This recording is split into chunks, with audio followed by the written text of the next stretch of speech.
বিসমিল্লাহির রহমানির রহিম। প্রিয় দেশবাসী, আসসালামু আলাইকুম। বিনা ভোটে ক্ষমতায় থাকার জন্য খুনি হাসিনা গত 15 বছরে হাজারো মানুষকে গুম খুন অপহরণ করেছে। হামলা চালিয়ে মিথ্যে মামলা দিয়ে লক্ষ লক্ষ মানুষকে করেছে ঘরছাড়া। রাজনৈতিক উদ্দেশ্য প্রণোদিত মামলায় হাজার হাজার মানুষকে বছরের পর বছর ধরে কারাগারেই জীবনের সোনালী সময়গুলো কাটাতে বাধ্য করেছে। খুনি হাসিনার অত্যাচার নির্যাতনে নিপীড়নে দেশের গণতান্ত্রিকামী মানুষ ক্ষুব্ধ, বিক্ষুব্ধ এবং এ কারণেই গণ আন্দোলনের মুখে খুনি হাসিনা পালানোর পর নির্যাতিত নিপীড়িতদের কারো কারো হয়তো আচরণে হয়তো বা ক্ষোভের মারাত্মক বহিঃপ্রকাশ ঘটেছে। প্রিয় দেশবাসী, গণহত্যাকারী খুনি হাসিনা পদত্যাগ করে পালানোর পর আমি তাৎক্ষণিকভাবে দেওয়া একটি বক্তব্যে সবার কাছে আহ্বান জানিয়ে বলেছিলাম, বিজয়ের কাছে পরাজিতরা নিরাপদ থাকলে বিজয়ের আনন্দ মহিমান্বিত হয়। তবে আমি খবর পেয়েছি দেশের কোনো কোনো জায়গায় কিছু কিছু অনাকাঙ্ক্ষিত ঘটনা ঘটেছে। এ প্রসঙ্গে আমি আবারও আপনাদের কাছে বিনীত আহ্বান রেখে বলতে চাই, ধর্মীয় কিংবা রাজনৈতিক কারণে কোনো ব্যক্তি বা গোষ্ঠীর প্রতি প্রতিশোধ কিংবা প্রতিহিংসা পরায়ণ হবেন না। বিশেষ করে সংখ্যালঘু জনগোষ্ঠী কোনোভাবেই যেন হেনস্থার শিকার না হন, সেটি নিশ্চিত করা আপনার আমাদের আমাদের সবার দায়িত্ব। কোনো ধর্মীয় উপাসনালয় ক্ষোভের বহিঃপ্রকাশ ঘটাবেন না। খুনি হাসিনা তার দলীয়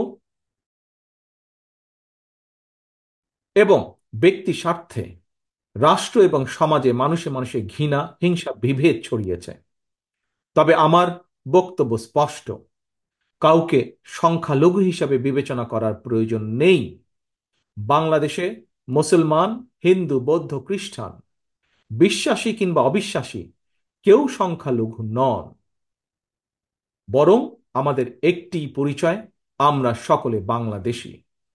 সুতরাং ব্যক্তি হিসাবে কারো প্রতি কোনো ক্ষোভ থাকলে প্রয়োজনে আইনগত পদক্ষেপ নিন, কিন্তু দয়া করে আপনারা কেউ নিজ হাতে আইন তুলে নেবেন না। অন্যকে নিরাপদ রাখুন, নিজেকেও নিরাপদ রাখুন। নিজের মহত্ব দিয়ে প্রমাণ করুন আপনি আওয়ামী লীগ নন, বরং আপনি একজন মানুষ। প্রিয় দেশবাসী, ভাই বোনেরা, আরেকটি বিষয়ে আমি আপনাদের দৃষ্টি আকর্ষণ করতে চাই। আইন শৃঙ্খলা বাহিনীর কোনো কোনো সদস্যের প্রতি কারো কোনো প্রতি ক্ষোভ থাকলেও নিজেরা প্রতিশোধ গ্রহণ করবেন না। আইন শৃঙ্খলা বাহিনী কিংবা জনপ্রশাসনের কেউ অন্যায় করে থাকলে রাষ্ট্রের প্রচলিত আইন অনুযায়ী তাদের বিরুদ্ধে ব্যবস্থা গ্রহণ করা হবে। দেশে কোনো সরকারি কিংবা বেসরকারি প্রতিষ্ঠান কিংবা বিদেশের দূতাবাসগুলো নিরাপদ রাখা আপনার আমার আমাদের সকলের কর্তব্য, সকলের দায়িত্ব।